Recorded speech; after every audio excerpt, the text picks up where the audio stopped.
موعد وتوقيت مباراة الزمالك وكهرباء الإسماعيلية القادمة في الدوري المصري، وذلك بعد فوز نادي الزمالك على المصري البورسعيدي بهدفين مقابل هدف في الجولة الرابعة ببطولة الكونفدرالية وتصدره ترتيب المجموعة.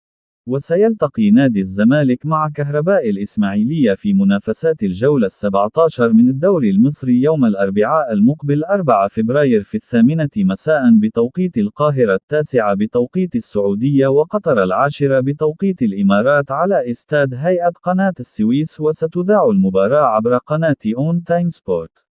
ويتواجد نادي الزمالك في المركز الرابع في ترتيب جدول المسابقة برصيد 25 نقطة بعد خوضه 13 مباراة، بينما يتواجد فريق كهرباء الإسماعيلية في المركز العشرين برصيد 11 نقطة بعد خوضه 15 مباراة.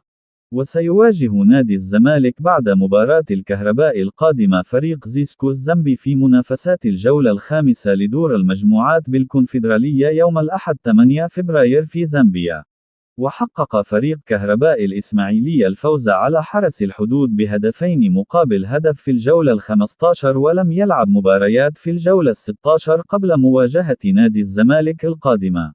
ويسعى نادي الزمالك لتحقيق الفوز في المباراة القادمة وعدم فقد أي نقاط في المباريات القادمة لمواصلة التقدم في ترتيب جدول المسابقة، وذلك في مشوار الفريق في المنافسة على اللقب.